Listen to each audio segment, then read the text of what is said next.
মানবদেহের অ্যানাটমির একটি সিস্টেম হলো কঙ্কালতন্ত্র। কঙ্কাল সিস্টেম হলো আপনার শরীরের কেন্দ্রীয় কাঠামো। মানুষ মেরুদণ্ডী প্রাণী।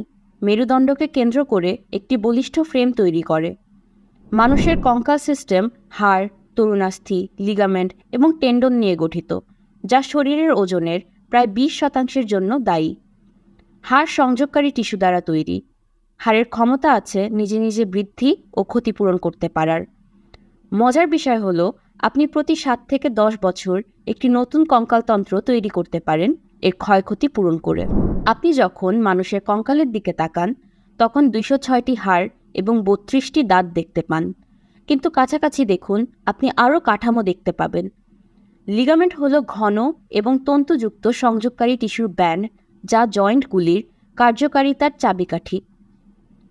তরুণাস্থি হাড়ের চেয়ে বেশি নমনীয় কিন্তু পেশির চেয়ে শক্ত। তরুণাস্থি ষড়যন্ত্র এবং নাকের গঠন দিতে সাহায্য করে। এটি মেরুদণ্ডের মধ্যে এবং ফিমারের মতো হাড়ের প্রান্তেও পাওয়া যায়। মানবদেহ জুড়ে পেশি হাড়ের সাথে সংযুক্ত থাকে টেন্ডনের সাহায্যে। যখন স্নায়ুতন্ত্র কঙ্কালের পেশিগুলিতে আদেশ পাঠায় তখন পেশিগুলি সংকুচিত হয়।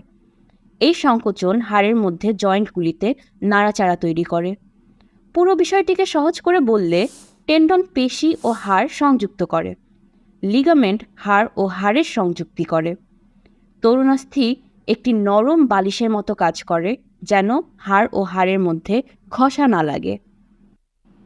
এখন এই 206টি হাড় কোথায় তার উপর ভিত্তি করে বিজ্ঞানীরা কঙ্কালকে 2টি ভাগে ভাগ করেছে, অ্যাক্সিয়াল এবং অ্যাপেন্ডিকুলার। অ্যাক্সিয়াল এই অংশটি হলো আমাদের মাথার খুলি, বুকের খাঁচা, মেরুদণ্ড নিয়ে গঠিত।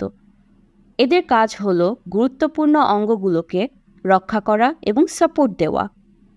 অ্যাপেন্ডিকুলার আমাদের হাত, পা ও কোমরের খাঁচার অংশ, যা আমাদের দৈনন্দিন প্রতিটি কাজেই লাগে।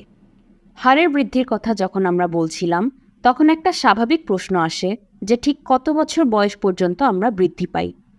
2 বছর বয়স থেকে সাধারণত বয়সন্ধিকাল পর্যন্ত প্রতি বছর প্রায় 2.5 ইঞ্চি মোটামুটি স্থিতিশীল হারে উচ্চতা বৃদ্ধি চলতে থাকে। এপিফাইসিস নামক হাড়ের গ্রোথ প্লেটের কারণে হাড়ের দৈর্ঘ্য বৃদ্ধি পায়। বয়সন্ধি অগ্রসর হওয়ার সাথে সাথে বৃদ্ধি প্লেটগুলো পরিপক্ক হয় এবং বয়সন্ধি শেষে তা ফিউজ হয়ে যায় এবং বৃদ্ধি বন্ধ করে। একজন মেয়ে 10 থেকে 14 বছর বয়স পর্যন্ত বাড়ন্ত সময়, একজন ছেলের 10 থেকে 16 বছর পর্যন্ত বাড়তে পারে। আমরা অনেকেই এখানে জানি যে মহাকাশে আমাদের কেন্দ্রের দিকে কোনো আকর্ষণ নেই, তাই মহাকাশে ভেসে বেড়াই। কিন্তু হাড়ের তাতে কী ক্ষতি হয়? মহাকাশে ভেসে বেড়ানোর কারণে প্রতিদিন 1 থেকে 2% হাড় ক্ষয় হয়। তাহলে যারা মহাকাশচারী তারা কীরকম কষ্ট পান পৃথিবীতে ফিরে আসার পর, তা অভাবনীয়। কঙ্কালতন্ত্র শুধুই যে আমাদের একটি কাঠামো দেয় তা না, আমরা যে পুষ্টিকর খাবারগুলো খাই তার মধ্যে ক্যালসিয়াম, ফসফরাস এগুলোকে হাড় জমা রাখে এবং পরবর্তীতে প্রয়োজনে নানান কাজে ব্যবহার করে।